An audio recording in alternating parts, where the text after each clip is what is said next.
Alors, mon cher Éric Zemmour, enfin nous nous revoyons, enfin Tout arrive. on se voit de temps en temps, puisque nous sommes voisins. Je suis heureux de refaire, ou de faire une seconde émission, peut-être une deuxième, si on en fait une autre un jour. C'est vous qui avez inauguré la nouvelle formule de ces conversations il y a 3 ans, mais c'est une conversation qui avait été, on dira, écourtée, et je suis très content de vous retrouver. Il s'est passé beaucoup de temps depuis. Et beaucoup de choses. Beaucoup de choses. Mais cette fois, j'ai envie de parler moins de politique que de littérature, pour une raison simple et simplette, c'est que je vous ai toujours vu comme un homme de livres. Voilà, non seulement ce que vous avez écrit, mais surtout vos lectures. J'aimerais que nous parlions de vos lectures, parce que c'est rare quand même un homme politique important qui lise tant et qui en écrive tant aussi. Je ne sais pas combien vous en avez écrit, une douzaine. J'ai pas compté, mais bon, ça commence à faire. Ça commence à faire. Mais c'est toujours ce qui m'a frappé chez vous, d'être l'homme des livres. Et je pense que la France est le pays des livres Tout aussi. à fait. Elle a longtemps été le pays du livre pour les catholiques. Absolument. On sait ce qu'est le livre. Mais à partir du XVIe siècle, le pays a été construit beaucoup, grâce à l'imprimerie, on peut dire, grâce aux livres, en tous les cas grâce à la langue. Et de ce point de vue-là, vous concordez parfaitement avec une France très livresque. On ne peut pas dire que la génération actuelle le soit. Mais nous verrons tout à l'heure, par exemple, vos enfants, ce que vous avez envie de leur donner à lire. C'est important, je crois. Absolument. Vous avez toujours veillé, on se connaît. Tout On à peut dire fait. qu'on se connaît depuis 94, je crois. Ça va faire 30 ans. Vous vouliez rencontrer Philippe Séguin. Je vous ai toujours revu très content de voir vos enfants lire. C'est difficile, vous avez raison. Cette génération lit beaucoup moins que nous et malheureusement, ils ont beaucoup trop de diversions, de dérivatifs. Et bon, c'est très difficile de faire lire cette génération. Mais pour en revenir à ce que vous avez dit, vous avez tout à fait raison. Moi, j'ai toujours pensé que la France était d'abord une nation littéraire. D'ailleurs, c'est comme ça que les étrangers le voient. Oui. Et moi, je me suis toujours inscrit, on va en parler, puisque vous vouliez parler des livres qui m'avaient forgé depuis mon enfance. J'ai très vite, si vous voulez, alors bon, évidemment, quand j'étais enfant, on lit les choses vraiment pour les enfants, c'est-à-dire la bibliothèque verte. Alors, je me souviens vaguement des clubs des cinq. Je me souviens vaguement d'un livre qui me plaisait beaucoup, qui était Les Talons Noirs. Je ne sais pas si vous avez lu Ah, ça. mais oui! Un livre magnifique sur un magnifique cheval Et arabe moi qui se aussi, oui, perdait dans un, j'en vois encore la couverture. voilà, moi aussi, qui se perdait dans un naufrage de bateau et il y avait un jeune homme qui devenait son seul ami, etc. C'était très beau et il devenait champion, etc. Il revenait aux États-Unis et il devenait champion dans les courses américaines. Et je me souviens aussi, J'enlève cette carafe, parce que comme vous je, appuyez sur la table, ça l'a fait valdinguer. Voilà. Du coup, je me sens un coup de souviens vent. aussi Puisque de nous livres. sommes Alors, diffusés à Pâques. ah ben très bien. Alors, on a Alors le c'est droit très de bien. boire. Je me souviens aussi évidemment des bandes dessinées. C'était le début des bandes dessinées, enfin pas le début parce que c'est plutôt les années 20-30, mais pour ma génération, on commençait à avoir accès aux bandes dessinées. Alors évidemment, celles de ma génération les plus évidentes, c'était Tintin, Astérix, etc. Et je me souviens que mon père m'achetait les Astérix au fur et à mesure qu'ils sortaient, et alors il le lisait avant de me le donner, quoi. C'était tellement drôle et ça Et plaisait. à quel âge ça? Et ça, je devais avoir 8 ans, 9 Ah, ans, c'est 10 ça. ans, quoi. Ouais. Vous n'avez pas lu Bainville tout de suite, parce qu'un jour, je me Non, souviens, au non. fil de nos déjeuners d'ailleurs depuis 30 ans, je me souviens qu'un jour vous êtes arrivé à table en nous disant, nous, Philippe Martel, qui était notre compagnon Absolument. bien aimé, pensons à lui, il a quitté ce monde, vous nous avez annoncé tout fier, Hugo lit Bainville. Ah oui, c'était mon fils aîné qui lisait Bainville. Une Lui, il grande lisait fierté. parce que je lui avais donné.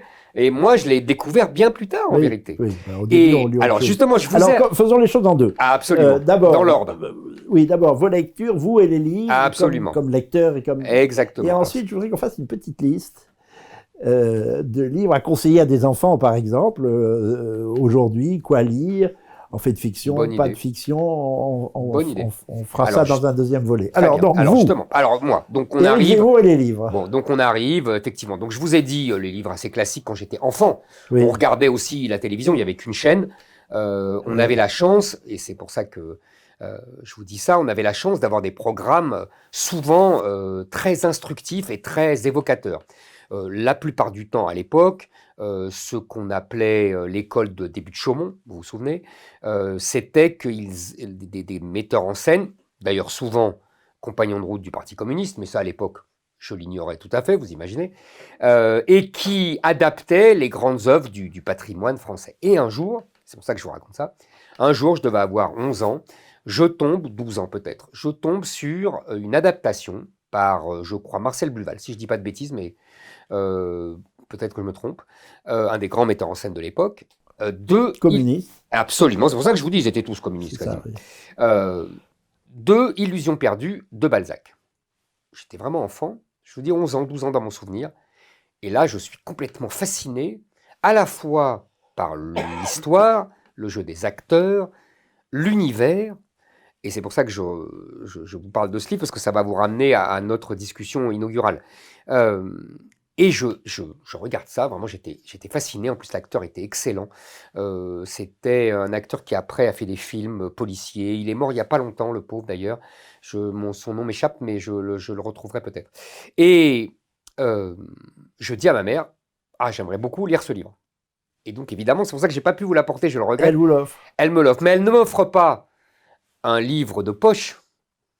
Elle m'offre une magnifique édition que j'ai gardée encore, mais je l'ai. Ça compte, hein, mais oui, mais lire, mais je suis tout à fait d'accord. Ne pas lire dans un poche. Mais je suis tout à fait d'accord, même si maintenant ça me choque plus de lire dans des poches, au contraire. Ah oui, mais pour les enfants c'est important. Mais pour les enfants c'est important. Et donc ce livre m'est resté, et là je me dis, et c'est pour ça que je reprends au vol votre introduction. Là je me dis, mais en fait c'est ça la vie que je dois mener. Il y a tout, il y a Paris. Le journalisme, il est journaliste, Rubempré, la politique, la vie à Paris, les salons, les jolies femmes, etc. Il y a vraiment tout. Et je me dis, la France, c'est ça, Paris, c'est ça, et donc ma vie, ça devrait être ça. C'est bizarre, votre attachement à Rubempré. Ah non, mais Rubempré, c'est pas lui. Vous comprenez, c'est ce qu'il incarne. Rubempré, c'est le pauvre à la fin, il meurt. Perdant, mais oui, c'est un perdant, c'est un fragile. Perdant, hein. Mais moi, vous avez même appelé Rubempré une de vos maisons d'édition. Mais absolument. Mais absolument. Et parce que, si vous voulez, parce que c'est mon entrée, si vous voulez, dans la vraie littérature. Voilà. Et en fait, pour moi, et c'est pour ça que je vous dis ça, la littérature, la politique et même le journalisme, c'est la France. Rastignac aurait été moins bon encore, c'est vrai. Exactement. Bon, alors Rubempré. Donc Rubempré, alors je sais bien que c'est un perdant, que c'est un faible, qu'il est complètement manipulé par Vautrin, alias le cardinal Herrera. Puis par les femmes. Et moins par les femmes que par Vautrin. Enfin, il faut souffrir, qui est un grand chef de la, on ne dit pas la mafia, mais des voyous dans le Paris du 19e siècle. Bref. Ça, c'est le premier livre qui me fait rentrer dans la littérature. Et à la même époque, je découvre à l'école, évidemment, l'autre grand amour de ma vie, à part la littérature, Napoléon Bonaparte. Et là, pareil, je demande à ma mère de m'offrir un livre, et elle m'offre ça. Je voulais apporter parce que ça, je l'avais. Alors là, il y a une époque, celui-là. C'est ce livre. Magnifique. Alors, il y a évidemment, il y a trois. À 12 ou 15 ans, quoi. Même pas. Vraiment pas, 11-12 ans. Et il y avait 3 tomes, il y avait Bonaparte, il y avait Napoléon, et il y avait l'Aiglon. Et je vais vous faire rire, j'étais tellement passionné par ce livre que je l'apportais partout, et que même en vacances, en colonie de vacances, je le lisais plutôt que de faire les activités. Donc je me faisais mal voir par les moniteurs, à part le foot évidemment. Je reconnais que là, quand il y avait le foot, je participais à tout. Napoléon au foot, il n'est pas grand. Mais le reste m'ennuyait, et donc j'étais là dans mon livre. Alors un jour, au retour des vacances, ma mère est convoquée, et le patron de la colonie lui dit « Mais enfin, votre fils, il est insupportable, il refuse de participer à tout parce qu'il lit son Napoléon pendant tout le temps. » Évidemment, ma mère en était très fière et très flattée. Vous avez été très fidèle à Napoléon, hein. Hélas. Mais non, vous avez tort. C'est une discussion sempiternelle entre nous. Oui, moi, je pense que Napoléon est le continuateur de la Révolution française. Oui. Et des rois de France. Il fait la synthèse, mais pas ça. Cher Eric, je croyais que vous alliez citer, avant votre espèce de Napoléon, je pensais que vous alliez citer les 3 mousquetaires. Ah, vous avez tout à fait raison. Les 3 mousquetaires viennent avant. Vous avez 1000 fois raison. J'ai dû lire ça vers 9 ans, 10 ans. Et je me souviens, alors là, vous allez sourire, j'avais acheté, donc on m'avait acheté Les Trois Mousquetaires, puis 20 ans après, et j'ai toujours trouvé 20 ans après meilleur. Oui. Je continue d'ailleurs de le trouver meilleur. Je l'ai relu il y a quelques années, et je continue de le trouver meilleur. Et je lisais, alors là, je me revois sous le drap, parce que ma mère, évidemment, voulait que je me couche. À la nuit? Oui, jusqu'à minuit, 1h du matin, et je mettais une petite lampe comme ça, et je lisais 20 ans après, je t'en cachais. Ça, c'est tout vous, ça. Ah oui, vraiment, j'ai adoré, mais de toute façon, tous les enfants, enfin, je ne connais pas d'enfants qui n'aiment pas Les Trois Mousquetaires, et 20 ans Mais après. là, Ça n'existe pas. Et c'est une excellente formation pour L'histoire de France. Ah, mais je suis tout à fait d'accord. Et la conception de l'intérêt national, Tout à fait d'accord. Magnifique. Et même la Ve République, d'ailleurs, parce que qu'est-ce que C'est la très Ve République, sinon Cinquième République. le roi est le Premier ministre. Le roi est Richelieu. Et le roi est populaire, mais Richelieu est impopulaire. Il brave l'impopularité. Et qui sont les mousquetaires? Et les mousquetaires, alors... Il n'y en a plus beaucoup. Voilà. Les bretteurs. Non, il y en a plus beaucoup. De vrais bretteurs. Mais un peu vous, je croyais que vous alliez répondre, c'est moi. J'aimerais bien, je ne veux pas non plus vous paraître vaniteux, D'Artagnan plutôt que Porthos. D'Artagnan. Alors, non, Porthos, j'ai pas le physique déjà. Non, ça va pas. Athos, je bois pas autant que lui. Donc, ça, c'est vrai, je vous ai passé à Vienne 20 tout à l'heure, parce que je sais que chameau comme vous êtes, vous pouvez pas une goutte d'alcool. Bon, en revanche, Aramis me fascinait, parce que Aramis, c'est la subtilité, c'est le joli cœur. En fait, j'ai découvert deux choses entre 11 ans et 15 ans. Et deux choses de chance, et en même temps deux choses qui me différenciaient des autres. La première, c'est que je photographiais les pages que je lisais avec attention.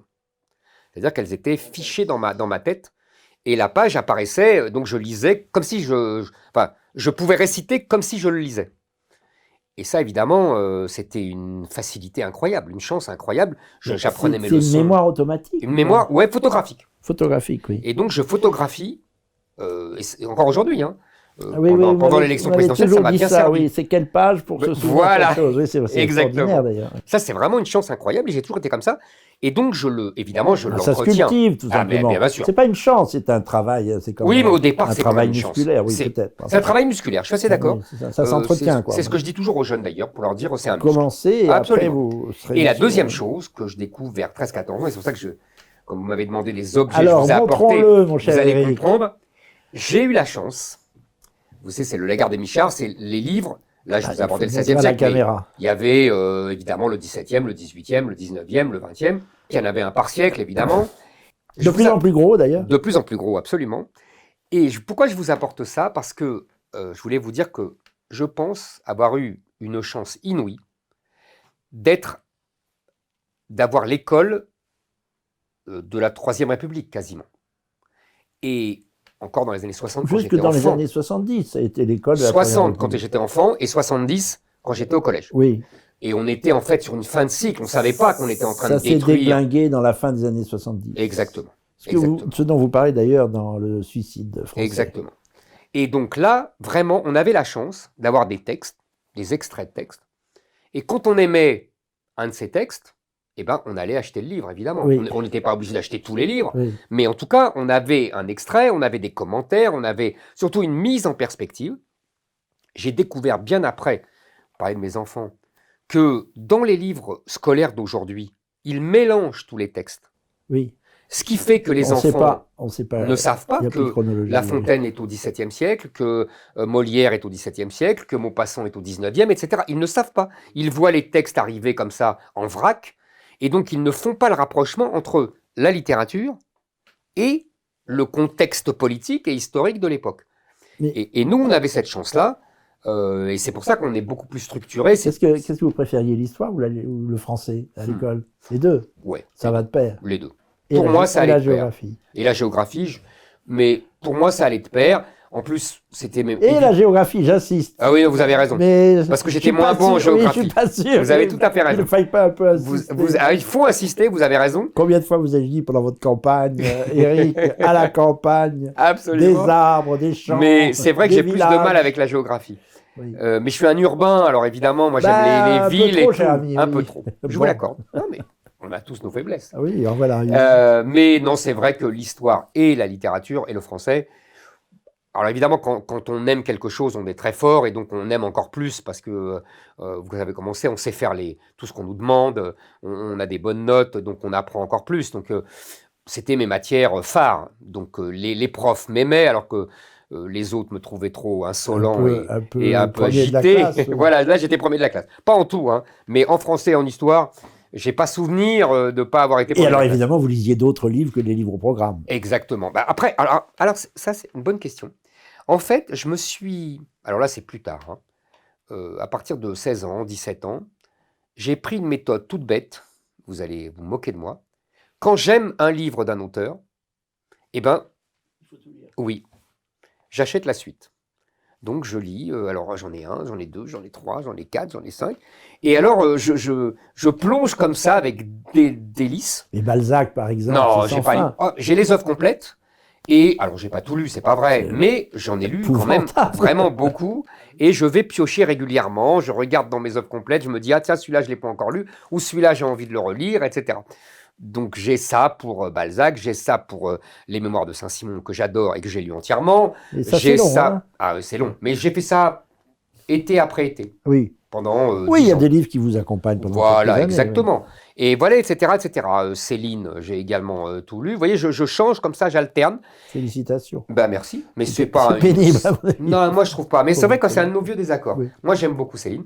Et voilà, il y a différentes œuvres. Alors Flaubert, c'est une évidence.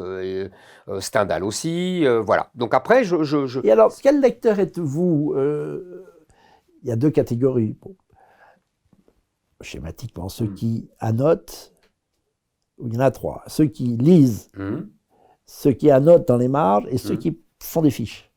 Alors moi, je lis avec un crayon ou un stylo et je coche. Par exemple, quand il y a une phrase qui me plaît ou une page qui m'intéresse, etc., je coche.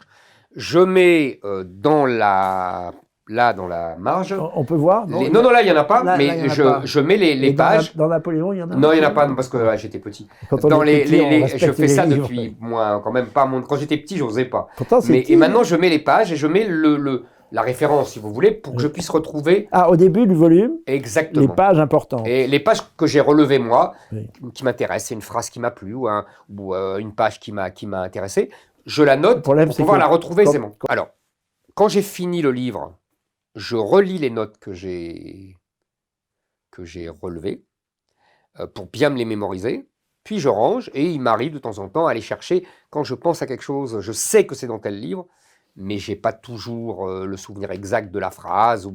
Et donc je vais chercher, je prends dans la bibliothèque le livre et je vois la page et je retrouve. Par exemple, quand vous écrivez. Alors là, quand j'écris... Vous n'auriez pas écrit sans avoir beaucoup lu. Exactement. Parce que Quand il y a- j'écris, c'est Il y a systématique. maintenant des gens qui s'inventent écrivains, Oui, ça me car vous rappelle. l'êtes, y compris pour avoir écrit des romans, et Ah qui oui, pour tout à fait. autant, ont presque Prétendent pas qu'ils lu. n'ont pas lu. Et n'ont Je pas lu. chasse une mythe. Mais vous avez tout à fait raison. Moi, je pense que on écrit les livres avec les livres qu'on a lus. C'est ça. Et d'ailleurs, je vous disais tout à l'heure que j'avais eu la chance de mémoriser comme ça photographiquement. Et j'ai une deuxième chance que j'ai découverte à l'adolescence, c'est que si vous me mettez, par exemple, avec Chateaubriand ou Stendhal pendant une semaine, c'est-à-dire que je ne fais que lire cela. En vacances, je fais ça souvent. Et bien après, je peux écrire à la manière d'eux. Vous voyez, comme Pastichant. en pastichant. J'ai acquis le style. Alors après, je le perds un peu, mais sur le moment, je fais ça. Alors imaginez, quand on faisait des rédactions ou des dissertations, je m'amusais beaucoup à faire ça. C'était très chic. Et ça, vraiment, c'est un Oui, truc ça qui- forge la plume, mais il faut faire attention à se détacher aussi. Absolument. Parce que Je suis d'accord. il y a de Mais braves d'ailleurs- gens aujourd'hui qui ont lu Chateaubriand, ça se voit, et ça se voit. Je suis d'accord. On a l'impression qu'ils Mais continuent. même le général de Gaulle, c'est oui. un peu aux limites Un- du pastiche de Chateaubriand. C'est magnifique, mais... Oui, c'est plus raide, c'est plus militaire quand même. je Mais suis enfin, d'accord. oui. Je suis Mais d'accord. enfin, c'est ça. Et puis il y a des gens qui font du Proust. comme ça. Exactement. Euh, Non, alors moi, maintenant, je pense, c'est facile d'ailleurs. arrivé à l'âge que j'ai, que je mélange un peu tous les styles qui m'ont influencé. Et que c'est comme ça qu'on forge son forge son propre style. style. Voilà. Bah, vous Tout à avez fait. compris. Lecture ou et écriture ou Là aussi, il y a deux catégories. Il faut la table de travail, le chez-soi, la table de travail, ou alors dans le train, en voiture, dans le métro. Pour écrire, Pour écrire en voiture, c'est difficile, mais moi, pour écrire, je n'arrive à écrire que à à la mon table, lieu de travail, oui. chez vous. Chez moi ou au journal, j'arrivais à écrire quand j'étais au Ah, c'est Figaro, vrai, je prenais du temps. j'oubliais. Ou, Mais c'était des bureaux avec beaucoup de gens et qui on avait des passaient. bureaux, ah oui, mais j'arrivais à m'isoler. Il faut être Et très quand j'avais fini mon fort, très travail pour le journal, concentré. j'arrivais à... Ça, c'était pratique. Ou alors chez moi. Le plus souvent, c'était chez moi. Le matin, le soir. Le matin. Et le soir, les lectures. L'après-midi, je suis pas du soir. Après le dîner, je lis un peu, mais pas beaucoup. Ah bon? Euh, Mais donc vous je... lisez très vite, parce que vous avez tellement lu. Ah, C'est le parce soir et qu'en la fait, nuit. non. En fait, je vais vous dire. J'écris donc le matin chez moi. Ça, c'est systématique. Oui. J'ai toujours un livre en cours, donc j'écris le matin chez moi, j'ai la bibliothèque, et je vais vous raconter une anecdote, je mets les livres dont j'ai besoin devant, parce que j'ai vu, comme quoi on apprend toujours, je ne sais pas si vous vous souvenez, cette grande émission de Bernard Pivot, quand il était allé interviewer Solzhenitsyn Ah, aux États-Unis, oui, dans le Vermont. oui. Et je ne sais pas si vous vous souvenez de cette image, on l'avait vu en train de travailler à son bureau. Il écrivait à la main, lui, moi j'écris à l'ordinateur, mais il avait des tas de livres devant lui et il expliquait à Pivot qu'il prenait ce qu'il avait repéré, il avait étalé ses livres parce qu'il avait un chapitre à écrire, il savait exactement Où de était quel où? livre il avait besoin, et donc il prenait. Ben, je fais exactement la même chose, avec une petite novation depuis quelques livres, c'est que maintenant il m'arrive très souvent de photographier Ah, avec mon téléphone avec un les téléphone. pages importantes, donc ça fait moins de volume. Mais je vais chercher les pages sur le téléphone et j'écris à mon bureau chez moi. Et prise de notes, non? Prise, C'est un grand piège, les notes. Hein. prise de notes, non, dans les livres, oui, mais pas ailleurs. Oui, Alors, non, pour mais la lecture, prendre des notes dans un métro. Je dis métro parce que vous êtes imbattable sur les je plans du prenais métro. depuis, Trouvé alors, je vais ça. vous dire, Maintenant, vous le prenez moins, je le prends j'imagine, plus. mais pour... J'ai plus le droit parce que Ouais, il fallait presque la vous police téléphoner me pour savoir protège. comment aller de Bastille Je connais très très bien le métro, depuis mon enfance. à Convention. Oui. Depuis mon Il était enfance, très je connais fort très très là-dessus. bien le métro, Bon, c'est donc, vrai. voiture, etc., on griffonne Non, des... j'arrive pas. J'arrive ni à lire ni à écrire dans la Mais voiture, c'est ça me rend mieux parce que malade. c'est un piège de prendre des notes sans Voilà, fin. et puis donc voilà un peu comment je travaille. Et comment je lis. Alors vous disiez, je lis énormément en vacances. C'est-à-dire que là, je peux lire toute la journée. Je ne m'arrête que pour nager, ou pour aller jouer au tennis, ou pour déjeuner, ou pour dîner. Mais sinon, je peux lire des heures et des heures. Et donc là, je peux lire 100 pages, 150 pages par jour. C'était très pédagogique pour vos enfants de voir leur père en Oui, vacances. ils se moquaient de moi. Je me souviens. Peut-être que ça les chagrinait un Ils se peu. moquaient de moi. Je me souviens d'une histoire beaucoup plus touchante. C'était un jour, on était dans un hôtel et il y avait un type qui était très sympathique d'ailleurs et qui était venu me voir et il m'avait interrompu dans ma lecture. Et donc, bon, j'avais fait contre mauvaise fortune de mon corps parce que je ne suis pas très agréable quand je lis et qu'on vient me déranger. Et j'avais parlé avec lui. Et plus tard, il croise un de mes fils et lui raconte. Et alors, mon fils le regarde et lui dit, mais t'es complètement fou. Tu l'as interrompu pendant qu'il lisait, mais tu es fou. Mais tu te rends pas compte. On peut dire que alors évidemment, sacré. le type est venu me le raconter après. On peut dire que C'était assez sacré. mignon. C'est une activité sacrée. Ah oui, vraiment. J'insiste là-dessus, Eric, vous allez me comprendre et partager mon objectif. Parler des livres comme nous le faisons est un devoir national, d'une Je suis certaine tout à fait façon. d'accord. Je pense que la France est en grand danger. C'est pas vous qui faut le dire. Absolument. Mais tant qu'il y a, mon Dieu, une proportion suffisante, pas tous, des millions de Français qui lisent et qui lisent le patrimoine littéraire français ou connaissent l'histoire de France, la France survivra toujours. Ah, je suis tout à fait d'accord avec vous. Je pense que, et c'est ça c'est ça d'ailleurs le souci majeur. Je lisais ce matin, pas plus tard que ce matin, Oui. un article dont je ne sais plus quel journal, je crois que c'était Marianne, si je ne dis pas de bêtises, sur le rapport académique sur les examens passés par les apprentis instituteurs. Et justement, le rapport s'alarmait parce que, expliquaient les gens qui avaient lu les copies de ces étudiants, il n'y avait aucune référence littéraire. Il n'y avait que des références aux dessins animés de Walt Disney, aux séries Netflix. La téloche. Non, mais là, c'est impressionnant. Oui, mais il y a une différence, si vous voulez, entre... Moi, je vous dis ça parce que, enfant, j'ai beaucoup regardé la télévision. Alors, c'était pas la même télévision, il n'y avait qu'une chaîne, on était dans les années 60, etc., etc. Mais ça ne m'a pas empêché de lire. Vous voyez ce que je veux dire? Là, c'est carrément un substitut. Il n'y a plus rien d'autre. Et là, c'est terrifiant. Je vous dis, j'ai lu ça ce matin. Donc, vous avez tout à fait raison, je suis tout à fait d'accord avec vous. Je pense, on l'a dit en introduction de notre conversation, la France est d'abord une nation littéraire.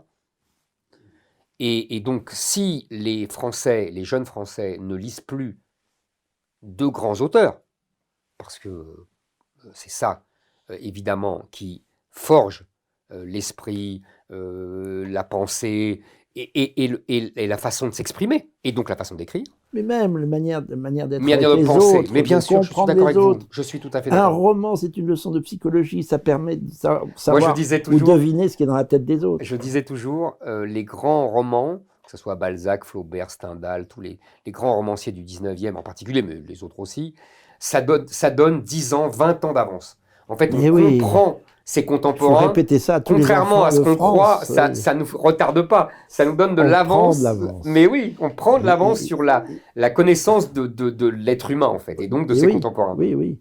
Et c'est encore plus grave, mon cher Éric, parce que bon, c'est une chose qu'une bonne partie du peuple français ne lise plus beaucoup, mais il y a encore plus grave et plus accablant.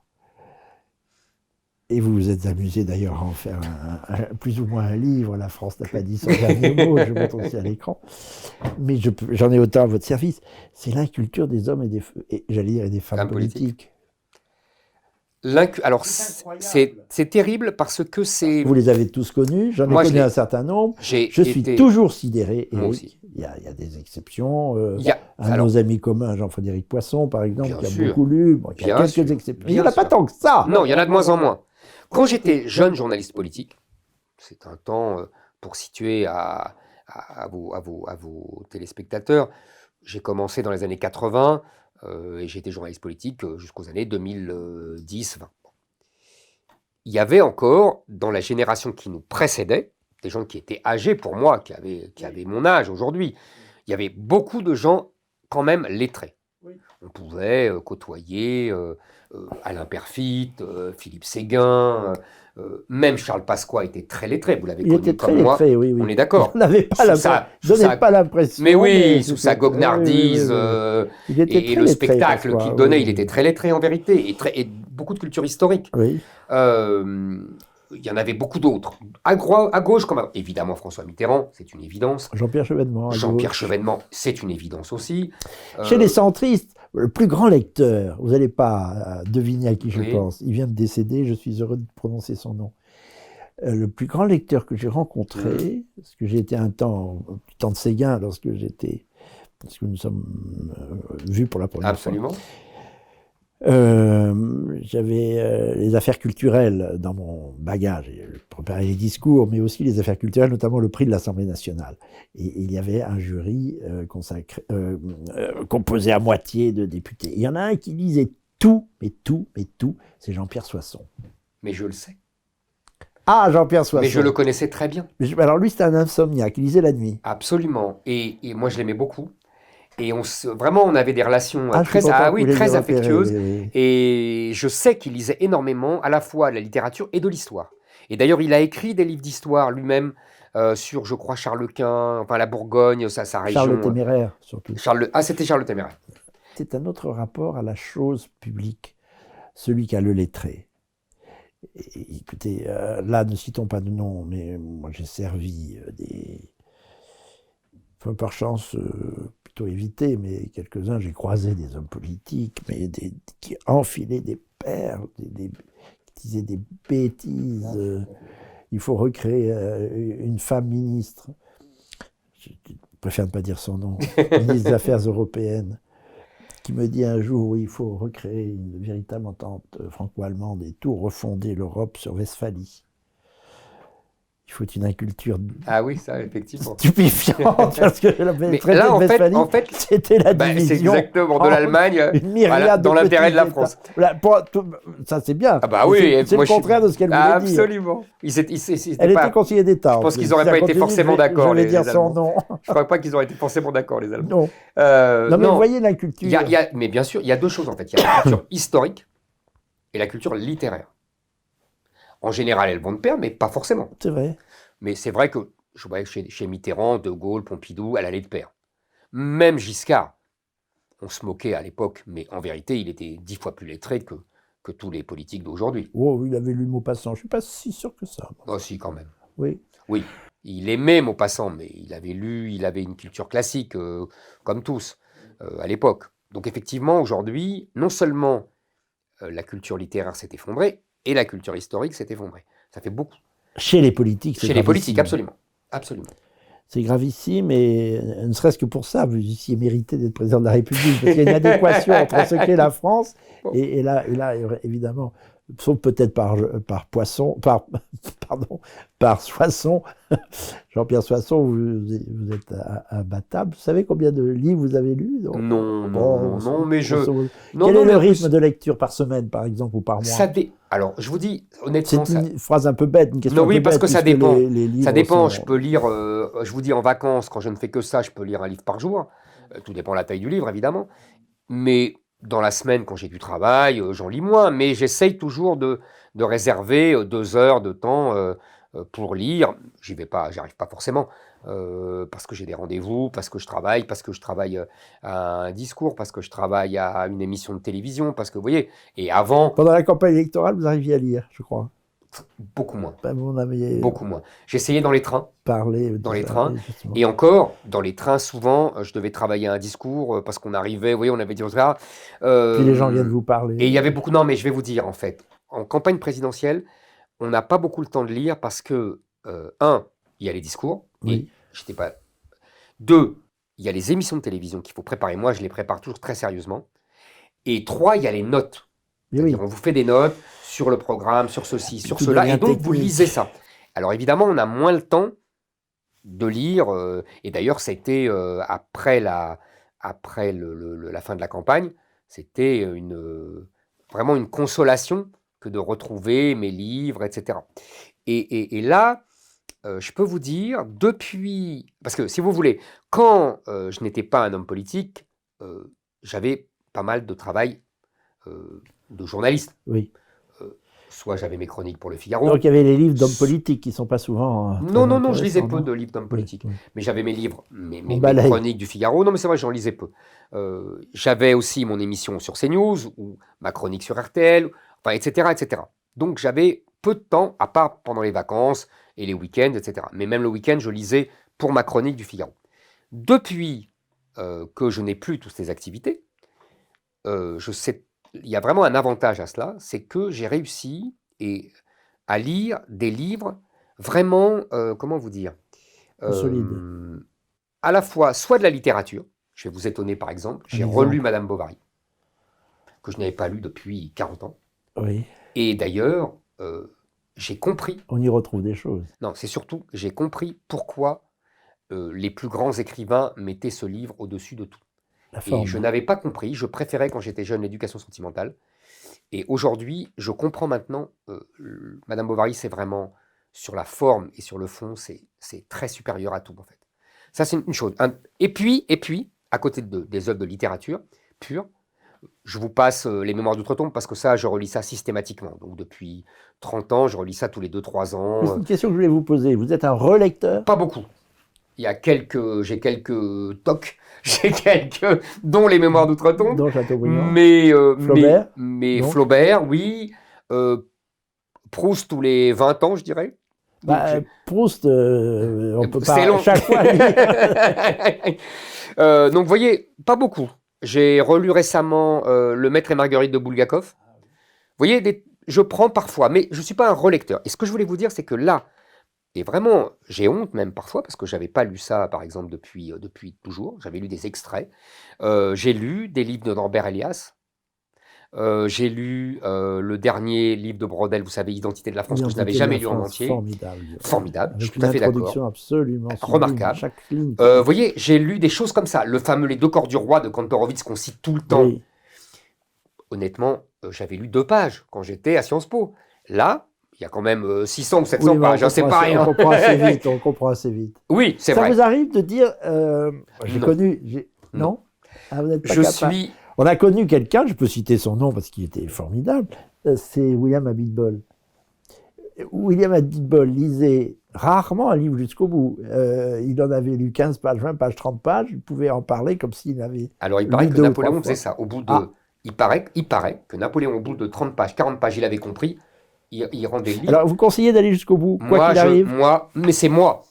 Je Vous le êtes conseille. un peu, je vous ai toujours pris Je un suis peu, je vous l'ai dit respectueux, moi. d'ailleurs à CNews, vous êtes un peu l'instituteur de la France. Vous faites la C'est drôle classe à ce la que oui. France, je l'ai toujours dit. C'est vrai que Alors, vous m'aviez dit faites ça. la classe à la France. Mais j'aime bien quand il y a Est-ce- les petits jeunes de Reconquête qui viennent me dire Ah, c'est vous qui m'avez formé, Ah oui, c'est grâce à vous délicieux. j'ai lu ça. C'est assez flatteur pour moi. Honnêtement, je suis assez fier. c'est Mais délicieux. non, moi je ne sais pas ne pas finir un livre. Je vais vous faire une confidence. D'abord, j'ai trop de respect pour les grands écrivains. Et donc je me dis, même si je n'aime pas au début, il va m'apprendre un truc après, etc. Vous voyez, c'est le côté Bon petite élève. chose. Ouais, bon élève, absolument, vous avez raison. Pas petite chose. Bon élève, non, vous avez raison. Et alors, il y a mais j'ai fait une seule exception. Mais là, je vous dis ça pour vous amuser. Vous vous souvenez quand j'étais chroniqueur chez Ruquier?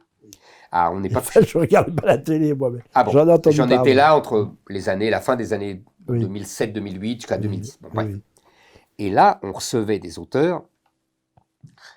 Honnêtement, c'était pas des auteurs. C'était vraiment... La plupart du temps, il y avait des exceptions. Mais la plupart du temps, c'était nullissime. À la fois sur le fond et dans la forme. Et après, on disait, ah, Zemmour est très méchant, parce que moi, je disais, non, c'est nul, pardonnez-moi, c'est nul. Et alors là, j'avoue humblement, c'est la seule fois de ma vie où il y a de nombreux livres que je n'ai pas réussi à finir. C'est-à-dire que je lisais, et puis je soufflais beaucoup, parce que vraiment, c'était une épreuve. Et puis au bout de 20 pages, 30 pages, je jetais le livre. Ah bah, parce que- Mais voilà, j'avoue, mais aujourd'hui... c'est pas un conseil à donner au lecteur. Non, ça, je pense vraiment pas. Je vous assure, Oui. je fais ça parce que c'était vraiment des livres d'une rare médiocrité. Mais pour les livres Convenable. qui ont passé la postérité, Oui. Oui. franchement, Oui. je ne fais jamais ça parce que je Oui. crois, et ça marche la plupart du temps, qu'on finit toujours par apprendre quelque chose. Et je vais vous dire mieux. Parfois, je vous ai dit tout à l'heure, quand il y a un livre qui me plaît d'un auteur, je vais Jusqu'au bout. chez Gallimard et j'achète 1, 2, 3, 4, je les achète tous. Et parfois, je vais vous donner un exemple que j'ai en mémoire. Un jour, je lis un Des livre de exemples. Borges, vous savez, le grand auteur argentin. Et alors, ça me tombe des mains. Je n'y arrive pas. Je vais au bout, mais alors vraiment péniblement, et je me dis, pourquoi autant d'admiration pour cet auteur? Je ne comprends pas. Le labyrinthe, c'est fait pour ça. Bon. Donc, je comprends rien. Bon. Oui. Quelques années plus tard, parce que vous savez, j'aime bien aller dans les librairies. Et puis, je passe une heure à chercher au fond de la librairie. Il y a des livres que... Vous voyez, Mitterrand faisait ça. Oui. Ah bah Mitterrand oui, des bah- libraires parce qu'il je passait savais des pas. heures, il allait Moi aussi, chercher. moi aussi, ça doit les énerver, les pauvres. Mitterrand, Zemmour, même combat. Mais je ressors avec Chez des les piles de libraires. livres quand même. Et puis, donc, je redécouvre un livre de Borges que je ne connaissais pas. Donc, je me dis, bon, je vais tenter. Ah, vous l'achetez. Des années plus tard, Ah oui, c'est bien. je tente. Et alors là, j'avoue à ma courte honte que je ne me souviens plus du titre, mais c'était magnifique. J'étais récompensé de ma persévérance. Je vous assure, c'était splendide. Alors voilà, c'est une leçon à donner aux Mais lecteurs. oui, vraiment. N'abandonnez pas parce que ça peut venir ensuite. Absolument. De toute façon, je crois qu'il faut au moins lire, je m'astreins toujours à lire au moins une centaine de pages. Si au bout de 100 pages, je n'ai pas appris grand-chose, je crois que je laisserai tomber le livre, d'autant qu'on en reçoit Oui, vous êtes ici moins au nouveau sérieux concert. que moi. Ben, ça, la preuve a été faite 500 fois, mon cher Eric. Il n'était pas besoin de la faire une fois de plus. Mais il faut dire qu'ici, au nouveau conservateur, vous nous faites l'amitié de venir, qui est en même temps chez moi. Nous recevons une vingtaine de livres par mois et quelquefois j'en ai un peu assez. Ah oui, non mais moi je ne parlais pas des livres contemporains. Oui, Je lis assez peu de livres contemporains. c'est une autre D'abord, question je que je lis. voulais vous poser. Oui. Alors, je lis quasiment pas de romans. Mon ami Nolo se moque de moi, mais à chaque fois que j'ai fait l'expérience de lire un roman contemporain, la plupart du temps, il y a encore une fois des exceptions, il m'est tombé des mains. Il y a des exceptions, hein, je veux pas, il y a des livres qui m'ont plu, mais vraiment, c'est rarissime. En revanche, je lis des essais.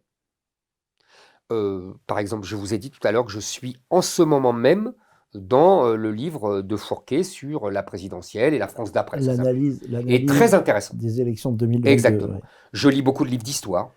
Beaucoup de livres d'histoire et alors là, vraiment, j'ai honte parce que quand je pense à la gloire de l'école historiographique française, qu'aujourd'hui, je ne lis quasiment plus d'historiens français. Je lis quasiment que des historiens anglo-saxons. Je vous assure. Jean Sévillat, nous avons Petit-Fils. aussi Jean-Christian Petit-Fils. J'ai lu Petit-Fils. Non, je ne dis pas que je n'en lis plus. Je ne dis pas que je n'en lis plus. Bon. Je vous assure que l'école américaine, surtout américaine, il y a des choses formidables. Ils sont plus libres, ils sont plus iconoclastes. Ils sont aussi très conformistes, mais je ne dois pas les lire, ceux-là. Vous voyez, je sélectionne davantage. Paxton, par exemple. Non, je vous assure vraiment, sincèrement, c'est remarquable. Je lis des choses remarquables dans l'école américaine. En histoire. Alors, j'avais noté ça aussi, je voulais vous poser la question. Il y a beaucoup de références françaises chez vous. Et de temps en temps, Bulgakov. Ah, absolument. J'aime beaucoup la littérature russe. J'aime beaucoup la littérature russe. Alors, j'ai lu Pouchkine, Dostoïevski, Tolstoï. Attention, c'est interdit. Oh là là, il va falloir couper. Oui, c'est vrai, je suis très. Et même au XXe siècle, Vassili Grossman, qui est Vie et Destin, qui est un chef-d'œuvre absolu, qui est pour moi le Guerre et Paix du XXe siècle. Quoi. C'est extraordinaire. Et puis, Bulgakov, que j'adore, vous voyez, et Solzhenitsyn. Solzhenitsyn, je vais vous dire, je ne devrais pas le dire, hein, mais je trouve qu'il n'écrit pas très bien. Alors, c'est une traduction, donc je ne peux pas juger, mais par rapport aux grands stylistes à la Tolstoï ou même Vassili Grossman, mais sur le fond, c'est ce que j'allais dire. Du début à la fin, jusqu'au bout, c'était un militant. Sur le fond, c'est formidable. Il avait la plume militante. Une rare intelligence, mais le style n'est pas envoûtant. Voilà, j'aime beaucoup l'école russe. J'aime moins la littérature américaine, anglaise, ça me plaît moins. J'ai beaucoup aimé quand j'étais jeune, mais c'était à la mode et j'adorais ça, la littérature sud-américaine. Ah oui. Alors Garcia Marquez, Léo Perrault. Plusieurs fois conseillé des livres de ce genre, j'ai suivi. C'est vrai. Vous avez tort. Franchement, c'est enthousiaste. Vous voyez, c'est chaleureux, c'est truculent. Moi, j'aimais beaucoup. J'avoue que je lisais ça dans ma jeunesse. Étrangers, moi, je suis pas comme vous aimez les étrangers. Moi, j'aime pas trop vous voyez les étrangers. moi qui passe pour un affreux xénophobe. Mais oui, j'aime la littérature étrangère. Et j'aime évidemment Kundera. J'ai passé cet été, puisqu'il était mort, le pauvre, j'ai relu quasiment tout Kundera cet été. Ah là là, mon Dieu. Je me suis régalé.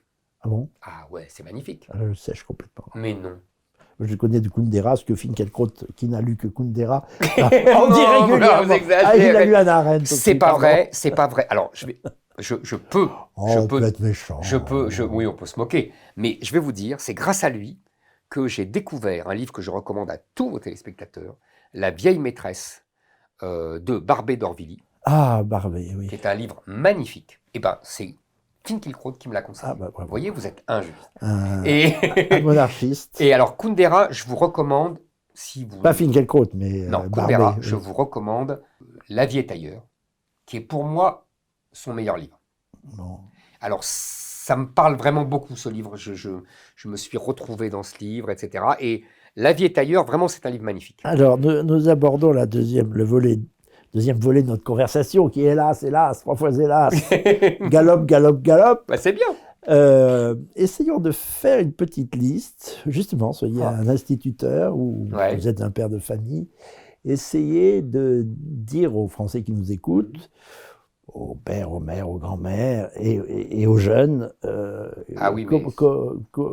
une liste. Pour l'anecdote, j'avais fait cet exercice il y a une douzaine d'années, à l'époque où, sans faire partie du Front National, j'ai eu le malheur,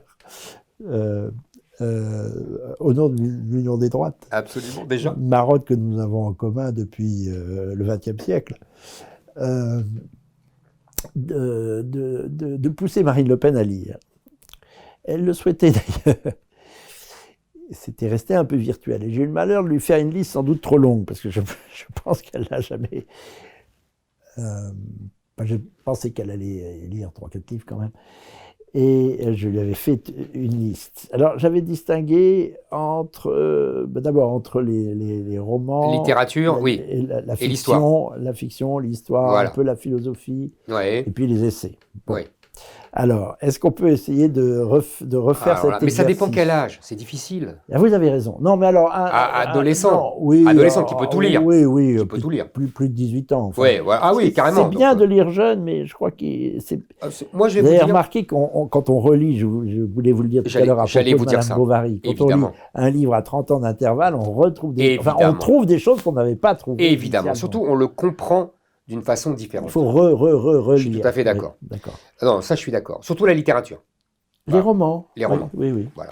Donc ça, je suis d'accord. Alors, commençons par les romans, Alors, Éric commençons par les Zemmour. romans.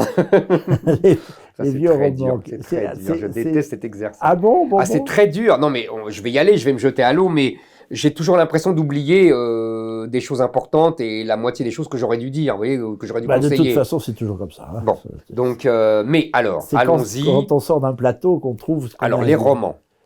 Allons-y. Les romans, c'est pas les mémoires, on est d'accord. Parce que, Comme vous voulez. parce que Les il y a mémoires, d'outre-tombe, il y a, vous voyez. c'est souvent Ah, non, parce que moi, j'aime beaucoup les mémoires. romancé. Moi, j'aime beaucoup les mémoires. Ah. Donc, ah oui, vraiment, j'aime beaucoup. Parce que Alors, c'est. Mettons-les dans le. Mais vous comprenez bien que ça fiction. mélange mes deux passions. Oui. C'est-à-dire à la fois la littérature Oui. et l'histoire. Oui. Donc c'est pour ça que Mémoire d'outre-tombe, pour moi, c'est une espèce de graal absolu, parce que en plus, on rajoute ma période préférée avec le grand homme.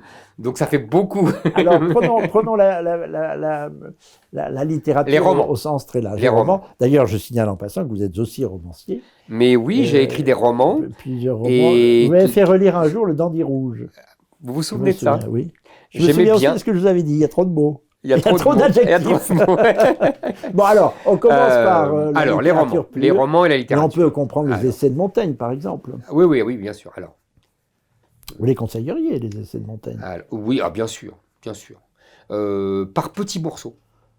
J'aime bien lire par petits morceaux. Oui, les on essais peut de dire, Montaigne. ça peut impressionner nos. Oui, voilà, nos auditeurs. exactement. Il ne faut pas se laisser exactement. impressionner. Non, il ne faut lit- pas se laisser On lit impressionner. 10 pages, Par ou petits 10 morceaux. pages, voilà. Mais sinon, alors j'ai dit Madame Bovary de Flaubert et l'éducation sentimentale de Flaubert. Balzac, Illusion perdue, La Suite, Splendeur et Misère des courtisanes. Même personnage. Évidemment, ce sont les mêmes personnages. Le Père Goriot, qu'il ne faut pas s'arrêter au côté scolaire que ce livre a. C'est un livre magnifique. J'ai relu cet été Eugénie Grandet, qui est formidable. Oui, enfin, Balzac, on peut prendre comme ça. Il y a vraiment. Un médecin de campagne, c'est très beau. Oui, on peut. Très beau. En fait, il y a vraiment beaucoup de curé de choses dans. Tours. Il y a quelques ratés. Par exemple, je trouve que la femme de 30 ans, au bout de 20 pages, il a raté son truc, quoi. Ça part dans tous les sens, etc. Vous voyez, ça arrive. Oui, Il en a oui. écrit tellement. Donc ça, bon, pour Balzac. Stendhal, évidemment, la Chartreuse de Parme et le Rouge et le Noir. Oui. Alors, attendez, je remonte. Flaubert, oui, vous Flaubert, remontez. j'ai dit. Je remonte tout doucement le temps. J'ai oublié au XVIIIe siècle, il faut quand même lire, puisque vous m'avez autorisé les 18 ans, donc Les Liaisons dangereuses de Chaudarlot de Laclos, qui est quand même formidable, et qui donne tout l'esprit du XVIIIe dans une langue Champagne absolument... permanent. Exactement. J'aime beaucoup Rousseau, moi. Mais bon, je trouve qu'il écrit très très bien. Et Oui, mais la plume au 18e est magnifique. oui, bien sûr, vous avez raison, ils écrivent tous bien, c'est un peu énervant. Oui, c'est Je suis un peu d'accord. énervant. Même Voltaire, écrit il très, est très arrivé bien. de bien écrire. Il écrit très très bien, Alors, Voltaire, vous voyez. bien sûr. Donc, revenons à notre cher 19e. On est toujours dans les Français. Hugo. Madame de Sévigné, on peut pas Hugo. remonter un petit peu. Alors, je vais vous dire, j'aime beaucoup Madame de Sévigné. Je plaisante pas. Oui. Pour moi, c'est un de mes meilleurs souvenirs d'école. Il était dans le Lagarde et Michard du XVIIe siècle. Je me souviens même du texte fétiche qui était quand elle raconte comment le roi a autorisé, puis a interdit, sous pression, Louis XIV, le mariage de la grande mademoiselle avec le duc de Lauzun. Vous voyez, je me souviens de ça, parce que ça m'avait emballé. En fait, pour moi, Madame de Sévigné, c'est la plus grande journaliste française. Ah oui. Elle a un style, vous voyez, enlevé, que je c'est assez rêvais drôle, assez d'imiter, souvent, très drôle, très méchant. Elle fait les cancans, et puis en même temps, c'est de la politique. Là, le texte dont je vous parle, c'est à la fois une histoire d'amour contrariée, bon, Oui. alors évidemment, mais en même temps, c'est de la grande politique, puisque Louis XIV, dans un premier temps, autorise, parce qu'il est touché sans doute par cette histoire d'amour, et que le duc de Lauzun est son vieux copain de gaminerie et de plaisir, mais qu'après, il se rend compte que politiquement, ce n'est pas possible, car il y a vraiment une déchéance de la grande mademoiselle qui ne peut pas épouser un simple duc. Et alors tout s'enchaîne, etc. Vous voyez, ça c'est vraiment un texte de Madame de Sévigné que j'adore, qui m'a marqué, je devais avoir 14 ans. Et ça, vous voyez, jusqu'à aujourd'hui, j'adore ce texte. Donc Madame de Sévigné, vous avez tout à fait raison, Clèves, la princesse mais je de dirais Clèves. que je lirais des textes, pour moi c'est les articles de journaux, Madame de Sévigné. La princesse de Clèves. À quoi sert-il de lire la princesse de Clèves? Ça- Question qu'avait posée un malheureux président de la République. vous vous Le souvenez pauvre Sarkozy. Mais comme la France est une nation très littéraire, Les Français n'avaient pas aimé son ironie. pas du Et tout. vous savez- C'était même pas vraiment ironique. Il disait à quoi sert-il de lire Oui, la princesse de Clèves. oui. En fait, c'était pour passer des concours C'est vrai, administratifs. c'est vrai. Mais les Français, la nation française Absolument. est tellement littéraire Alors, qu'on ne lui a pas pardonné. je suis d'accord, mais ce qui m'inquiète, En peut-être plus, ça j'espère me sonnait tromper, juste. est-ce qu'aujourd'hui, il y aurait la même réaction outragée? Je n'en suis pas sûr, malheureusement. Mais Enfin, plus personne ne se j'espère risque me à tromper. dire à quoi sert-il de lire C'est des vrai, classiques. c'est vrai. Plus Donc, personne. continuons. Je crois même que l'actuel président de la donc- République fait semblant de. Oui, fait semblant absolument, d'en d'être lire. un grand lecteur. Ouais. Il n'y avait que François Hollande qui faisait pas semblant. Il lisait rien. Il lisait aucun roman, il le disait. Il Moi, ça n'a lisait pas porté chance. les dépêches AFP. Non, mais je plaisante pas, je me souviens de Jean-Christophe Cambadélis qui me disait qu'il était complètement atterré parce que François Hollande, quand il était premier secrétaire du Parti Socialiste, passait sa vie à lire les dépêches AFP et ne lisait rien d'autre. Ça se voit un peu. hein. Oui, je suis d'accord. Alors qu'il est très intelligent. Oui, c'est Ah, vraiment la pas même différence chose. entre la vie... L'érudition. Mais je suis est tout à fait indépendante de- Tout à fait. Et ne mélangez pas, pardon, Parenthèse fermée. l'intelligence et Mais je la suis d'accord. ruse. Parce que les hommes politiques qui C'est manquent vrai que d'érudition, Hollande est d'abord rusé. oui, ils Mais ont il plus comprend de vite les ruse que choses. Il d'intelligence. comprend vite les choses. Alors, est-ce que c'est de l'intelligence? Vous voyez? Je crois pas. Mais il est rusé, c'est vrai. Oui. Passons. Alors, nous en Donc, sommes. nous en sommes au 19e siècle. Alors, je peux comme ça. c'est Bon, dur. évidemment. Alors, Victor Hugo, évidemment. Moi, dans Victor Hugo... Il y a ce que plusieurs Victor Hugo. Oui, hein. il y a plusieurs Victor Hugo. Alors, moi, je vais vous dire ce que je préfère. Le premier. Chose vue. Oui. Que j'ai voulu justement reprendre, et imiter dans La Avec France n'a pas La dit son France dernier n'a mot. pas dit son Vous avez dernier tout mot. compris. D'ailleurs, j'ai pu constater qu'il y avait peu de journalistes qui avaient compris l'hommage. On a parlé de l'inculture des hommes Mais politiques. on pourrait mais ne parlons s'apesantir sur pas de les l'inculture journalistes. des hommes politiques. Parce qu'elle est Donc, spectaculaire. la chose vue, et j'aime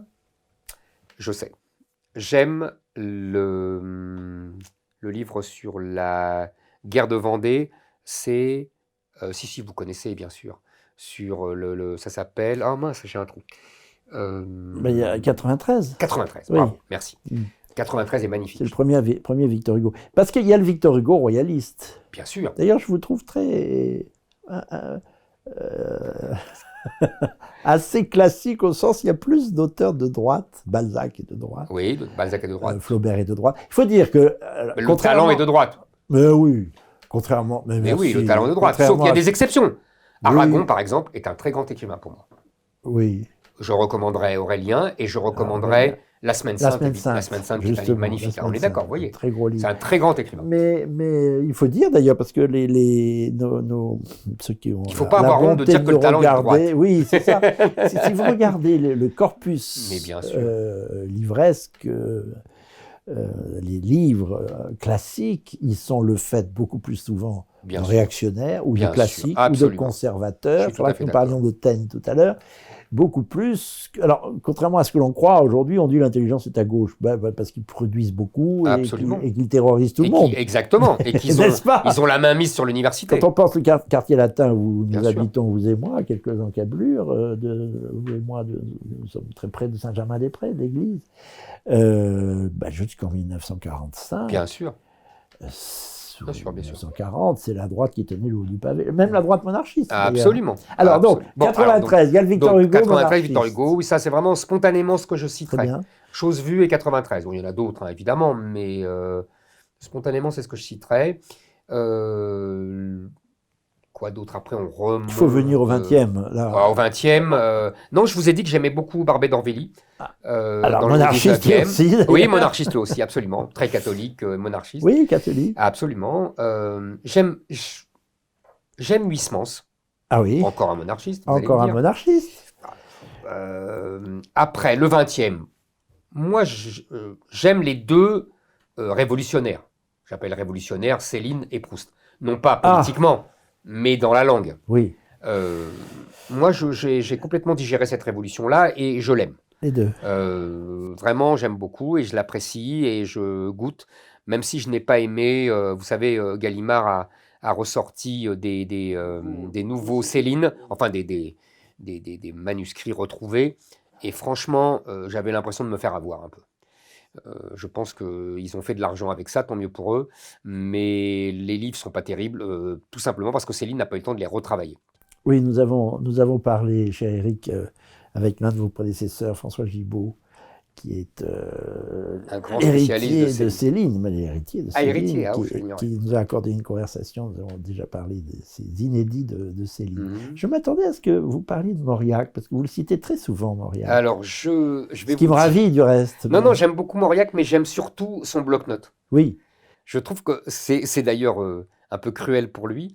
J'ai l'impression, mais je me trompe peut-être, que ce qui va rester de lui, ça sera plutôt son bloc-notes que ses romans. Alors je me trompe peut-être que ses romans sont formidables, mais j'avoue que autant, vous voyez, par exemple, j'ai redécouvert, parce que dans la série de mes lectures que je n'aimais pas trop, et puis finalement j'ai trouvé ça formidable 20 ans plus tard, Chardonne et de cela.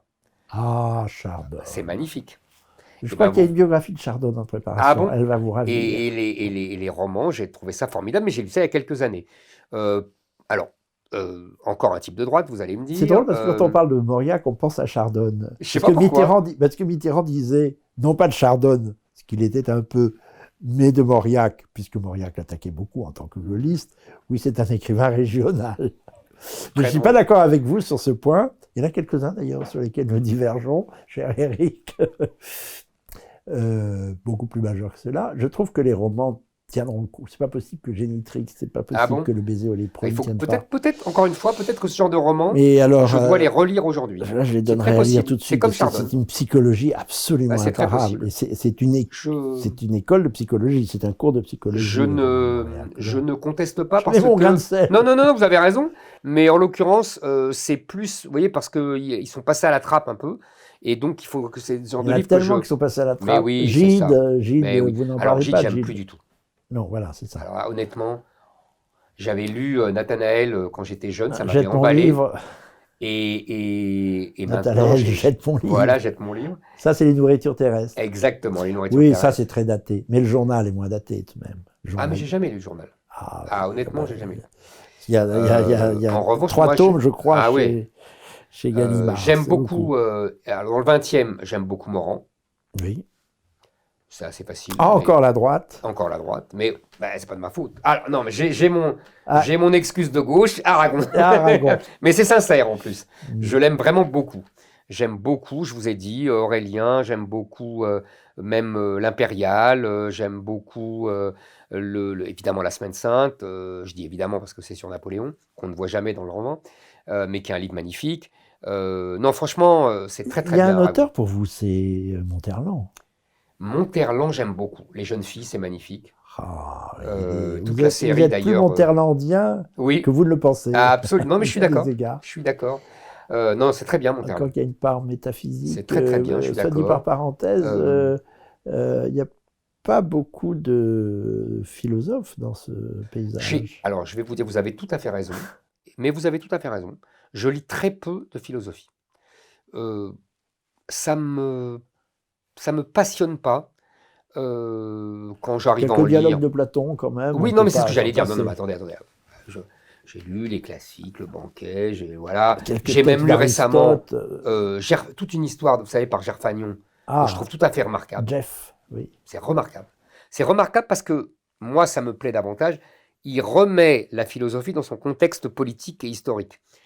Et alors, c'est pour moi, j'aurais adoré l'avoir comme élève. Je sais qu'on a eu la chance de l'avoir comme professeur, pardon. J'aurais adoré être son Nous élève. avons une conversation aussi avec un grand gerfagnesque qui est Jean-François Gaultier. Ah, d'accord, bah, j'ignorais. Et vraiment, alors ça, c'est formidable. Mais le matériau philosophique me rebute un peu. J'avoue que, vous voyez, c'est pas spontanément. Je préfère les essais, soit historiques, soit sociologiques, etc. Alors, Ou alors les mémoires. Parce que je vous avais demandé si on pouvait mettre les mémoires dedans. Alors là, je suis un friand des mémoires. Que ce soit les mémoires du cardinal de Ray, que ce soit les mémoires de, évidemment, Chateaubriand, que ce soit les mémoires de la comtesse de Boigne, qui sont c'est formidables, délicieux, qui la sont comtesse de délicieux. Boigne. Ah, voilà un livre vraiment à recommander. Ah, mais tout à À fait. exhumer. Je le recommande à tout le Parce monde, qu'il d'ailleurs. il est passionnant. La Enfin, comtesse de Boigne, moi j'appelle ça, ça, on va jusqu'au bout, là, on est sûr. Ah bah oui, Quand on j'appelle ça commence... moi Chateaubriand en jupon. Oui, c'est Parce ça. que en Avec fait, une... c'est la même période. Avec une alacrité Elle se supérieure. moque de Chateaubriand tout le temps, Oui, d'ailleurs, oui, elle est très oui, drôle. oui. Et elle est très intelligente. Oui. Elle écrit très bien, mais bon. Et elle est fine mouche, et surtout, elle a du recul. Elle écrit ça dans les années 1840, et elle a du recul sur toute la période révolutionnaire. Elle est une exilée, puisqu'elle a été immigrée, elle a fui la France très vite avec son père, et elle raconte très bien le regard qu'elle portait à l'époque sur la France, qu'elle regrette un peu. Elle n'est pas de gauche, hein. Ah non, Elle est non, bien conservatrice. non, bien sûr, vous avez Oh raison. là là. Mais elle raconte, par exemple, moi ça me touche, Oui, vous allez vous moquer de elle est moi, de l'ancien monde. et bien sûr, mais évidemment que j'adore toutes ces traces de l'ancien monde, c'est une évidence. Et elle raconte, elle est très touchante quand elle dit qu'elle a honte aujourd'hui de ce qu'elle était quand elle était jeune, émigrée, et qu'elle était furieuse des victoires de Napoléon et qu'elle était heureuse des défaites de Napoléon. Et elle dit nous n'avions pas compris que c'était les défaites de la France, etc. C'est très touchant. Ça me fait plaisir. Moi, ça m'est allé droit au cœur, vous imaginez. Mais vous voyez, elle est très fine. C'est peut-être ces défaites qui ont sauvé la France, mais enfin, nous divergeons. Oula, alors là, vraiment, on n'est pas d'accord. Bon. Alors là, vraiment, c'est un désaccord, mais alors majeur. Majeur.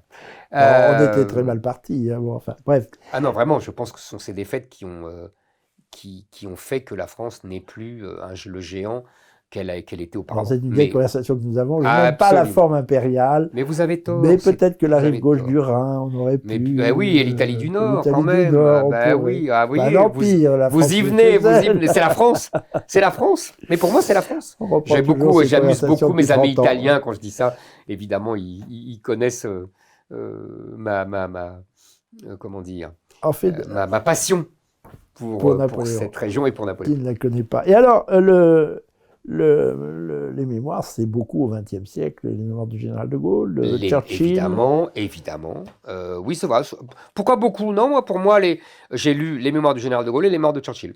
Mais au XXe siècle, il n'y en a pas d'autres qui me passionnent. Alors, j'ai lu dans le sens, genre un peu mineur, des choses très intéressantes, comme les souvenirs de Benoît Méchain. C'est ce que j'allais dire, Benoît Méchain. C'est formidable. C'est ce que j'allais dire, exactement. Benoît Méchain. Vous m'avez fait lire Benoît Méchain il y a 25 ans ou 50 ans, je ne sais plus combien. Vous voyez, donc, nous je suis utile quand même. Ah, oui. Non, les souvenirs de Benoît, ça s'appelle Les Souvenirs, je crois, de Benoît Méchain, c'est formidable. Les mémoires, qu'est-ce que j'ai lu d'autre comme mémoires qui m'ont emballé?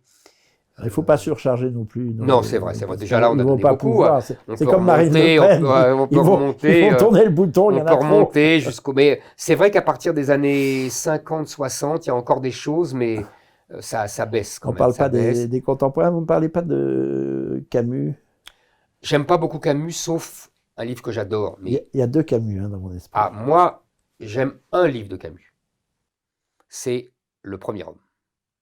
Alors, je ne sais pas si c'est parce que ma famille est d'Algérie, si je me reconnais complètement dans cette histoire.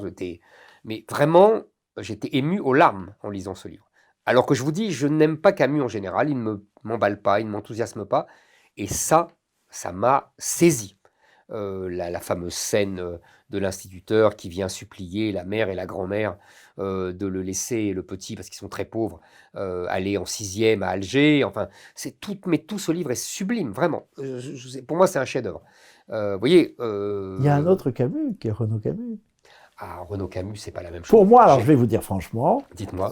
Conversation à bâton rompu, le meilleur écrivain contemporain vivant, c'est Renaud Camus. La plume est absolument un total à renverse. Alors, je ne sais pas si c'est le meilleur. Indépendamment du grand remplaçant auquel on le réduit toujours, bêtement d'ailleurs. Absolument. Moi, je suis d'accord avec vous. C'est une phrase qui est tombée dans sa plume, que d'ailleurs vous avez repris et que tout le monde a repris finalement. Absolument. Mais enfin, c'est quand même un auteur. Je suis très fier de l'avoir même imposé dans le débat politique français. Je suis très fier et effectivement, on lui doit... Je n'y suis pas pour rien non plus, cher ami. Oui, mais on lui doit beaucoup. Je trouve que sa plume, la plume de Renaud Camus, est magnifique. Je suis d'accord avec vous, moi. Imbattable. Je suis tout à fait d'accord avec vous. Il y a Houellebecq qui est un grand auteur. Moi, je dirais que c'est un grand sociologue. Mais la plume n'est pas... La plume est assez... On dirait qu'il fait attention à avoir une plume Exactement. Plate. C'est la thèse de certains, d'ailleurs, qui disent qu'il fait exprès, je ne sais pas. En tout cas, moi, je n'aime pas beaucoup sa plume, elle est plate. Mais en revanche, pour moi, c'est un très grand sociologue. Et il est très drôle. Benoît Duterte m'a dit l'autre jour, c'est un grand ami je connais bien Benoît Duterte. Il écrit bien, d'ailleurs. Houellebecq, oui. N'en disons pas trop de bien, parce qu'il pourrait être élu à l'Académie française. Mais si vous et moi... vous avez raison. On va vous avez raison, on va compromettre. Il me disait que Houellebecq faisait attention à mal écrire pour que l'univers morne qu'il décrit ne soit pas trahi par une plume Je connais cette acérée. Théorie, comme on dit dans 1617, alors, mais c'est possible. Passons au dernier volet, donc ce qui n'est pas fictif, c'est-à-dire l'histoire et les biographies. Alors là, on repart. Et les essais, voilà. Alors, allons vite. Allons au plus rapide. Marquant. Alors, l'histoire d'abord. Évidemment, l'histoire de France de Bainville, qui est magnifique. Tiens, vous commencez comme ça. Pour l'histoire. C'est bien. Bon. Oui, parce que vous voyez ce que je veux dire, ça permet de voir... Il y a deux histoires, il y a l'histoire de France, et puis, il y a beaucoup d'ouvrages, et puis il y a l'histoire de France expliquée aux enfants, qui est une histoire de France réduite, beaucoup plus courte, mais extrêmement instructive aussi. Je dis ça parce qu'il y a deux niveaux de lecture. Vous avez tout à fait raison. Immense livre qu'est l'histoire de France. Bien sûr, magnifique. Et son Napoléon, qui est superbe, même s'il est anti-napoléonien comme vous. Superbe. Mais il ne peut pas s'empêcher d'écrire un grand livre sur Napoléon. C'est comme Chateaubriand, ça. Il rend grand tout ce qu'il touche. Exactement. Mais c'est vrai que son livre est formidable, les entrées mises à part. Bon, voilà. Après, je dirais, alors... J'ai envie de vous souffler un nom. Oui. Allez-y. Non, mais... parce que c'est pas simple, parce qu'il y en a tellement que ce n'est pas simple. Il y a des livres que je recommanderais. Par exemple, pour l'histoire de la Révolution. Taine. Voilà, exactement. J'allais vous souffler Taine. Origine de la France contemporaine. Ça aussi, c'est vous qui me l'avez fait lire. Ah, J'avais complètement passé à côté, comme beaucoup de nos contemporains. Un livre extraordinaire. Extraordinaire. Et alors, je vous avoue que même moi... Ça s'appelle Les origines de la France contemporaine, par Hippolyte Taine. C'est un livre que d'ailleurs la République a beaucoup mis sous le boisseau, il faut bien le dire. C'est pas la République. Alors la Troisième République, vous avez tout à fait raison. Les Républicains... Non, mais vous avez tout à fait raison. Mais surtout, l'université d'aujourd'hui. Évidemment, qui est pro-Révolution française. Exactement. Il y a encore des républicains favorables à la Révolution française, c'est incroyable. Il y en a encore quelques-uns. Non, mais surtout, non, ça dépend, parce que maintenant, avec les woke sont très anti-Révolution française. Ah bon? Parce que la Révolution française est misogyne. Ah oui, elle l'est d'ailleurs. Elle l'est, évidemment.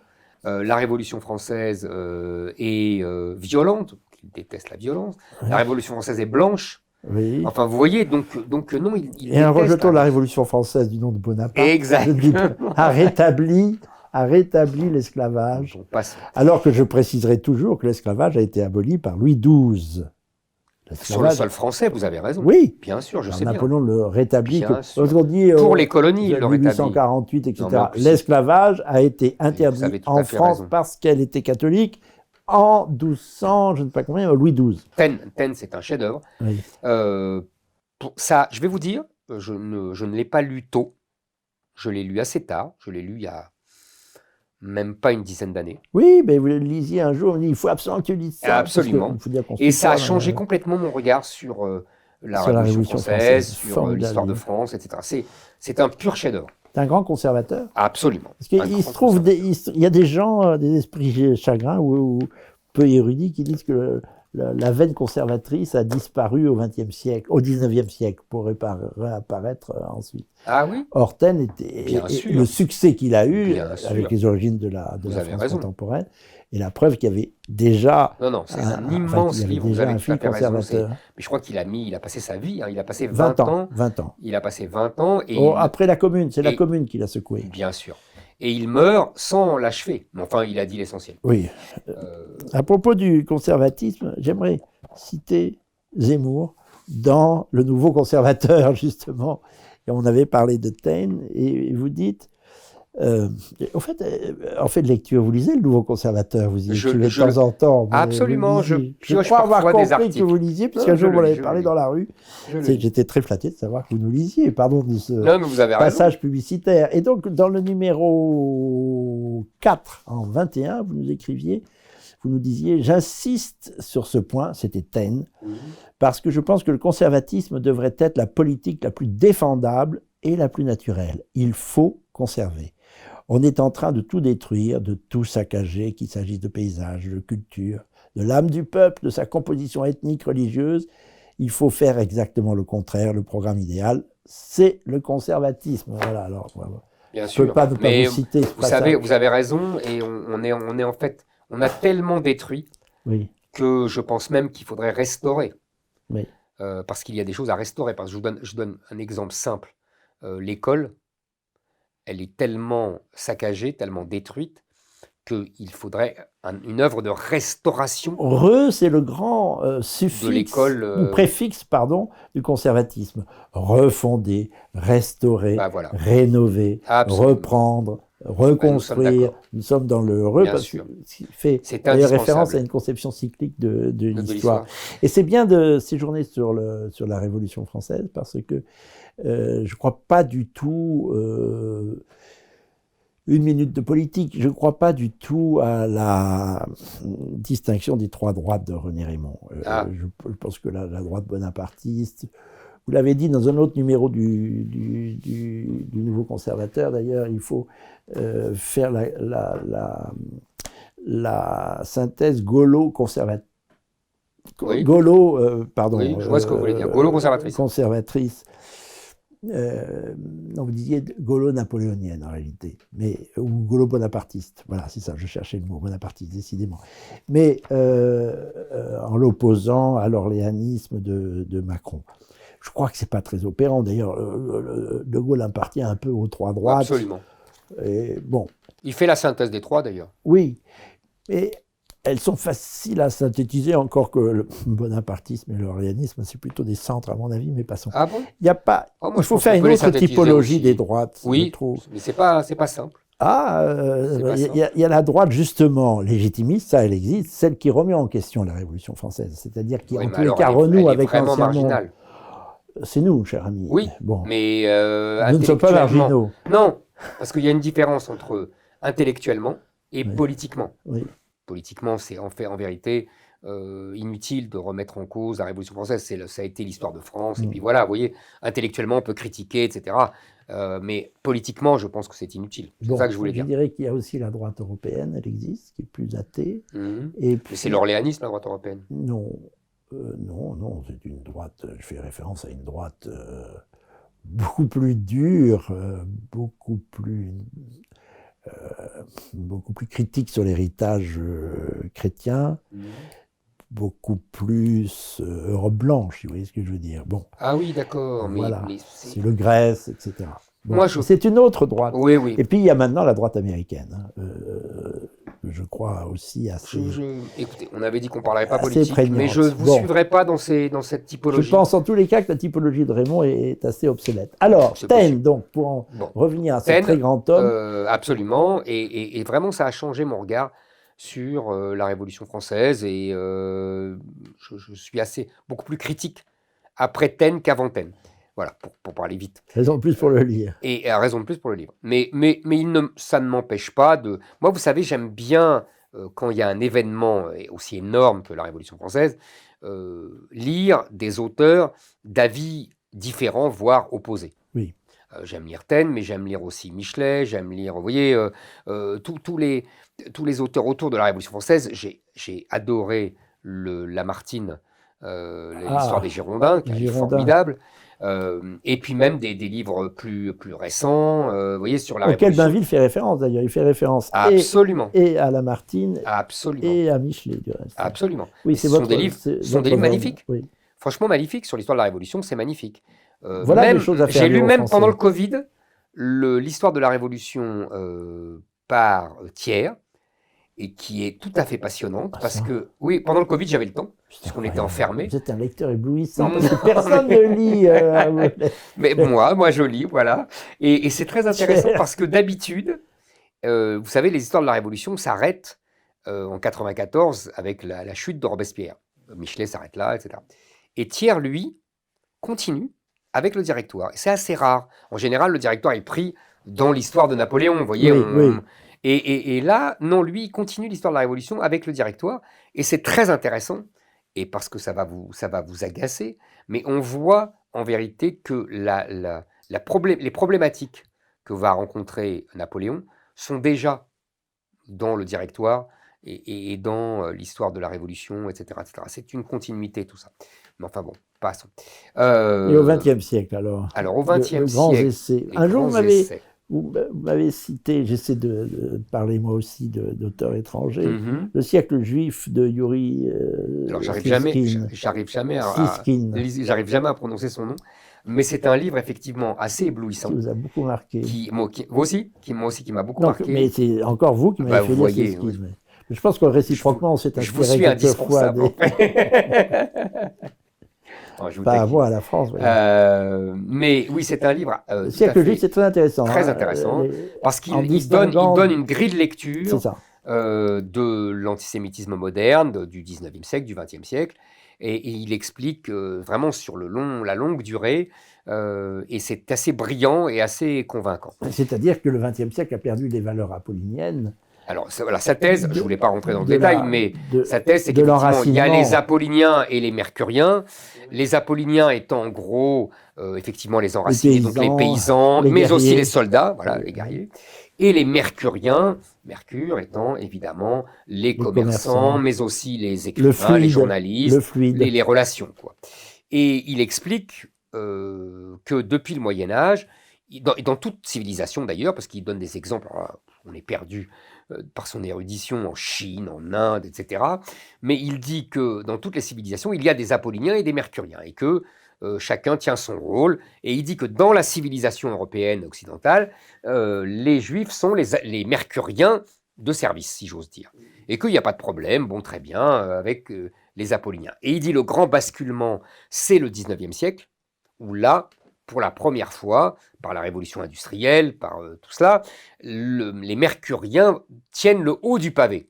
Et c'est la première fois depuis le Moyen-Âge où les paysans et les soldats, évidemment, sont un peu plus déconsidérés. On a lu des dizaines de livres là-dessus. Bon. Et là, tout le problème, c'est qu'il dit l'Europe conquiert le monde, les mercuriens tiennent le haut du pavé en Europe, donc ils tiennent le haut du pavé dans le monde, et donc les juifs sont soudain propulsés en haut de l'affiche, si j'ose m'exprimer ainsi, par l'époque et par les nouvelles conditions économiques et sociales. Et il explique comme ça la montée en puissance de l'antisémitisme Oui. au 19e siècle et au 20e siècle, par cette révolution incroyable qui les met sur le pavois, presque à leur corps défendant. C'est quand même très éclairant. hein. Et c'est très éclairant et très Ça brillant. aussi, il faut dire à ceux qui ont la patience de nous écouter jusqu'à la fin de cette émission, hélas, le soir commence à tomber, il va falloir que nous quittions. J'ai déjà par avance beaucoup de chagrin, parce qu'on pourrait parler pendant des Bah oui. heures. Mais voilà un livre qui éclaire puissamment, si puissamment le monde Absolument. contemporain, et qui vous avait inspiré aussi pour le nouveau conservateur. Et ça fait plaisir de lire ce genre de livre une parce phrase. que ça permet de mettre à distance les bêtises contemporaines. Mais oui, c'est ça. Et ça, c'est les très livres, utile. c'est un tueur de bêtises. Voilà, on peut le dire comme ça. Ben oui, Mais vraiment, il le et faut, vraiment, parce je suis tout qu'aujourd'hui, à fait d'accord. il y a un grand nombre de nécessiteux. Absolument, exactement. En fait, bêtises. Alors, je vous disais que dans mes lectures récentes, que j'avais lu des pages et pas le livre entier, là j'ai un peu de temps, et donc j'ai lu le fameux processus de civilisation de Norbert Elias. Ah. Et là, j'ai compris enfin ce La qu'il voulait dire. civilisation. Vous avez, le hasard a fait qu'il y a eu une espèce de polémique idiote autour du propos d'Emmanuel Macron sur la décivilisation. J'ai compris d'ailleurs que Macron Un mot qui lui-même... venait de Renaud Camus, soit dit par parenthèse. Mais passons. Absolument, mais c'était complètement idiot d'en vouloir à Macron parce qu'il avait utilisé ce mot qui avait été utilisé par Renaud Camus, effectivement, mais qui venait de Norbert Elias. Et c'est très intéressant, mais parce qu'Elias, lui, ne parle pas de décivilisation, il parle de processus de civilisation. Et il explique très bien comment c'est lié à la civilisation européenne, et d'ailleurs à la France d'abord. Il explique très bien comment c'est la France qui a, si vous voulez, à partir de la violence originelle des féodaux, des seigneurs, etc., qui a réussi à canaliser cette violence, à les obliger à se contrôler soi-même, à contrôler leurs passions, leurs pulsions, leur colère, leurs sentiments, dans le phénomène de cour, et comment, à partir de là, toute la société française, les bourgeois, mais aussi les paysans, ont imité les aristocrates français qui se contrôlaient, comment toutes les aristocraties européennes ont imité l'aristocratie française, et comment finalement toute l'Europe, vous voyez, a imité la France. Et il explique très bien que c'est limité à l'Europe. Et donc quand le président Macron parle de décivilisation pour parler de la violence sur le sol français, il ne veut pas voir, ou il ne voit pas, que cette violence est essentiellement issue des jeunes de l'immigration maghrébine et africaine qui n'ont pas connu ce processus de civilisation. Ça ne veut pas dire qu'ils n'ont pas une autre civilisation, vous voyez. J'ai lu Montaigne, j'ai lu Lévi-Strauss, et je sais aujourd'hui que l'Europe n'a pas le monopole de la civilisation. Mais c'est aussi. Exactement, c'est une des d'autres civilisations. Un autre fameux réactionnaire d'ailleurs. Absolument, et c'est d'autres civilisations qui ne gèrent pas la violence de la même façon. C'est-à-dire, en gros, nous, en Europe, nous gérons la violence par l'autocontrôle, quand dans les civilisations islamiques et africaines, on le gère par la répression, et la répression très violente. On ne demande pas aux gens de s'autocontrôler, mais en revanche, la répression est féroce. Et ce que j'ai essayé d'expliquer à la suite de cette polémique, c'est que en France, on a aujourd'hui une civilisation qui est faite, éliassienne, qui s'autocontrôle, construite sur l'autocontrôle, et une autre civilisation qui est faite, qui est fondée sur la répression. Et comme notre civilisation ne réprime plus assez, il y a un choc. Et ça vient de Mircea Eliade, et rapide. Voilà. Ça vient aussi de Toynbee. Vous aimez beaucoup de Toynbee. Non, ça, c'est une source de conflit entre vous et moi. Absolument. On revient d'ailleurs à la typologie des trois droites que vous n'avez pas aimé, la nationale européenne. Non, c'est pas que j'ai pas aimé, l'américaine. Mais la nation m'a eu plusieurs fois reproché d'en faire un trop grand usage. Je vous ai pas. Non, je vous ai pas certains de mes livres, parce que je dois dire aussi que vous me lisez. Donc, mais bien sûr que je vous lis. Je vous lis, j'ai lu votre De Gaulle. Je vous lis comme vous me lisez. Moi, j'aime bien lire mes amis. De mettre un peu trop l'accent sur la logique nationale, alors que, me citant Toynbee, vous m'avez dit à plusieurs reprises, les nations sont dépassées par un phénomène plus large qu'elles, les civilisations, et ces civilisations, elles sont transnationales, voire supranationales. Alors, je suis comme vous, j'ai une culture nationale. Et je vois d'abord les problèmes au niveau de la nation. Je suis comme vous. J'ai appris, j'ai lu les mémoires du général de Gaulle, j'ai lu Bainville, etc. Tout ce dont et on même a parlé, à l'école, bien sûr, et quand j'étais petit, on nous apprenait l'histoire, nos ancêtres les Gaulois. Donc, vous voyez, je suis issu de ça. En plus, moi, venant d'ailleurs, je me suis assimilé à cette culture nationale, donc j'en ai rajouté, vous voyez, si j'ose dire. Donc, vraiment, c'est pas ça du tout qui me gêne et avec lequel je suis en désaccord avec vous, pas du tout. Moi aussi, je vois l'intérêt de la nation d'abord, etc.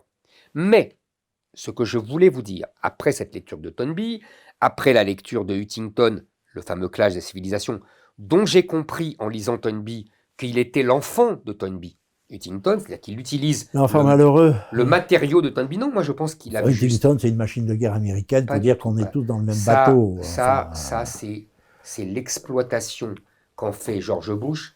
Mais moi, j'ai lu Huntington, j'ai lu Le Clash de civilisation. Comme s'il était J'ai lu seul aussi- à en faire cette exploitation. J'ai lu Qui sommes-nous également, qui est une histoire américaine, et d'ailleurs qui m'a donné envie d'écrire Mon destin français, parce qu'il revisite... Ah, c'est le meilleur, j'ai oublié de dire. Votre Ah, meilleur ben, livre, c'est Le merci destin beaucoup, français. Merci beaucoup. Et ben, c'est On a Huntington discuté qui m'en a donné beaucoup, l'idée. Parce que il a... sévère avec beaucoup de gens, mais pas Non, ça. non, mais je vous assure que c'est vrai. Parce qu'il revisite l'histoire américaine de façon neuve, originale, et qui m'a beaucoup plu. Donc, non, pour moi, c'est un grand esprit Huntington, et je ne le mets pas à la remorque de George Bush Jr. ou des guerres américaines pour la C'est démocratie. fait pour dire que l'Europe et les États-Unis sont Non, à je partir de la sais, même mais- civilisation, je ce qui sais, est absolument faux. Non, Il y a non, peu c'est de pas faux. rapport. Non, attendez. Alors, c'est parfait. Je ne suis nous allons, pas nous d'accord. allons nous Non. quitter sur une divergence. Non, c'est pas aussi simple que ça. Justement, Rien n'est simple. Toynbee qui n'a rien à voir avec la machine américaine. Il est britannique, il écrit Oui, enfin, oui. dans les années 30, il se moque complètement de la puissance américaine. Bon, donc non. Et il explique très bien, et très brillamment, je vous assure, que depuis 5000 ans, il y a des grandes civilisations qui se sont soit ignorées, soit affrontées, qui ont des points communs entre elles, c'est-à-dire que nous sommes dans la civilisation occidentale, qu'on le veuille ou non, et nous avons des points communs avec, attendez, avec les Allemands, les Anglais, les Italiens. Alors, la nous Russie avons aussi est vécu dans la ensemble. civilisation Oui, occidentale. non, la Russie, elle est à la frontière. Elle est En selon 1905, quand la Toynbee, Russie a été attendez. battue par le Japon, on a dit « Ah, c'est la première défaite de l'Occident. » de C'était l'homme la blanc, Russie. pas de l'Occident, de l'homme blanc, on a Enfin, dit. vous voyez Non, non, à non, quoi on en attendez, arrive. attendez, vous allez trop, vous ne me laissez pas finir. Finissons. Donc, je dis, effectivement, il y a des civilisations, et il y a, par exemple, Toynbee explique très bien que quand il y a une invention, que ça soit idéologique, politique, intellectuelle, artistique, ou évidemment technique, dans un endroit de cette civilisation, que ce soit en France, en Angleterre, en Italie, en Allemagne, elle se répand immédiatement dans tous les pays de l'Europe qui l'adoptent. De la féodalité aux Lumières, à la Renaissance, etc. Vous voyez, bon. Donc ça existe, que ça vous plaise ou non. Deuxièmement, pour l'Occident, je ne suis pas d'accord ni avec vous, ni avec Régis Debray. J'ai beaucoup lu Régis Debray, j'ai beaucoup apprécié ses livres où il s'amuse en permanence à montrer les oppositions systématiques entre l'Europe et les États-Unis. C'est très brillant, c'est très bien écrit. S'il était Ça seul. m'a séduit pendant des années. S'il était seul. Mais, Nous sommes nombreux à je opposer sais que vous les êtes deux. nombreux, je sais. Mais même moi, j'ai participé à cela. Mais aujourd'hui, je pense, et d'ailleurs comme Jean-Pierre Chevènement, je vais discuter avec lui, vous allez comprendre ce que je vais dire, je pense qu'en fait, l'histoire de l'Europe et de l'Occident, c'est une guerre incessante entre ceux qui veulent être le patron de l'Occident. Un jour, c'est l'Espagne, après, c'est la France, après, c'est l'Angleterre. L'Allemagne s'efforce d'être le patron et échoue parce que les États-Unis viennent mettre leur grain de sel.